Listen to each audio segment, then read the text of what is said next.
না, ঋষভ পান্থ নয় আর শ্রেয়াস আয়ারও নয়। আইপিএল 2025-এ মাত্র 3 ওভার বল করে 10,75,00,000 টাকা পেয়েছেন এই বোলার। হ্যাঁ, ঠিকই শুনছেন, 3 ওভার বল করেই সবাইকে চমকে দিয়েছেন এই ক্রিকেটার। জানেন কে এই ক্রিকেটার? কোন দলের হয়ে এবারের আইপিএল খেলেছেন তিনি? মাত্র 3 ওভার বল করার জন্য কোন দল তাকে এত কোটি টাকা দিল? দেখুন, নামটা শুনে আপনি হয়তো ধারণাও করতে পারবেন না যে এই ক্রিকেটার 3 ওভার বল করার জন্য এত টাকা পাবেন। আইপিএল শেষ, তবে থেকে গিয়েছে রেশ। ইন্ডিয়ান প্রিমিয়ার লিগের অষ্টাদশ সংস্করণ শেষ হলেও যেন শেষ হলো না, কারণ আইপিএল 2025 সিজনে দলগুলির ব্যয়বহুল প্লেয়ারদের নতুন নতুন তথ্য সামনে আসছে, যা প্রতি মুহূর্তে অবাক করছে সমর্থকদের। সবচেয়ে গুরুত্বপূর্ণ বিষয়, সদ্য শেষ হওয়া ইন্ডিয়ান প্রিমিয়ার লিগে দলগুলির তরফে বিপুল অর্থ পাওয়া সত্ত্বেও নিজের পারফরমেন্সের জোরে নজরে আসতে পারেননি অনেকেই। সেই তালিকায় একেবারে শুরুর দিকে নাম আসে 2025 ইন্ডিয়ান প্রিমিয়ার লিগের সবচেয়ে দামি প্লেয়ার ঋষভ পান্থ ও তৃতীয় সর্বোচ্চ দামি প্লেয়ার অর্থাৎ কলকাতা নাইট রাইডার্সের ভেঙ্কটেশ আইয়ারের। তবে অনেকেই হয়তো জানেন না, আইপিএল 2025 সিজনে এমন একজন বোলার রয়েছেন যিনি মাত্র 3 ওভার বল করেই 10,75,00,000 টাকা ঘরে তুলেছেন। চিনে নিন সেই ভাগ্যবান ক্রিকেটারকে।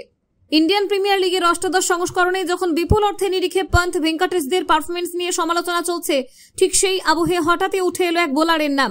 হ্যাঁ, সদ্য শেষ হওয়া ইন্ডিয়ান প্রিমিয়ার লিগে দিল্লি ক্যাপিটালসের হয়ে খেলা তুখোর বোলার টি নটরাজন শেষ আইপিএল সিজনে মোটা টাকা পকেটে পড়েছেন। বলে রাখি, আইপিএল 2025 মরশুমের মেগা নিলাম থেকে তাকে 10.75 কোটি টাকায় কিনে নেয় দিল্লি ক্যাপিটালস।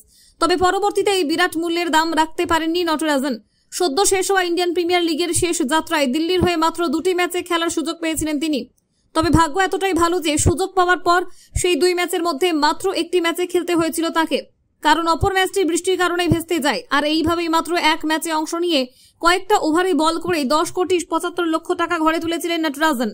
বলাই বাহুল্য, দিল্লির হয়ে বেশ কয়েক ওভার বোলিং করেও খাতায় কোনো উইকেট সংখ্যা যোগ করতে পারেনি তিনি। ফলত বলাই যায় একেবারে ব্যর্থ বোলারের হাতেই 10.75 কোটি টাকা তুলে দিয়েছে ডিসি। উল্লেখ্য, দিল্লি ছাড়াও কলকাতা নাইট রাইডার্স ও লখনৌ সুপার জায়ান্টস দলের তরফে বিপুল অর্থ পাওয়া সত্ত্বেও ইন্ডিয়ান প্রিমিয়ার লিগের শেষ যাত্রায় সেই অর্থে কিছুই করে দেখাতে পারেননি ঋষভ পান্থ ও ভেঙ্কটেশ আইয়ার।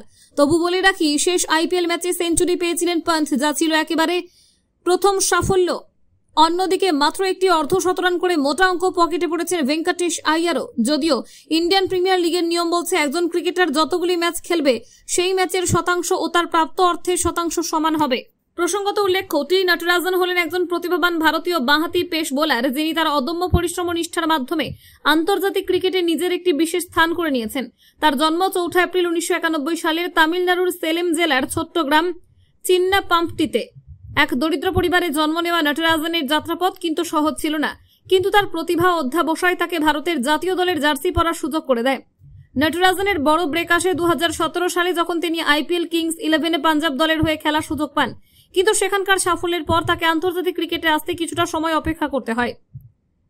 নটরাজনের অভিষেক টি20 ম্যাচ হয় 2020 সালের ডিসেম্বরে অস্ট্রেলিয়ার বিপক্ষে। এরপর ওয়ানডে ও টেস্ট 3 ফরম্যাটে নিজের দক্ষতার ছাপ রাখেন। বিশেষ করে টেস্টে গাব্বা টেস্টে তার পারফরমেন্স ছিল নজর কাড়া। তার বোলিংয়ের নিয়ন্ত্রণ ও বৈচিত্র্য ভারতীয় দলের জন্য বড় সম্পদ হিসেবে বিবেচিত হয়। Bureau report, news prime Times.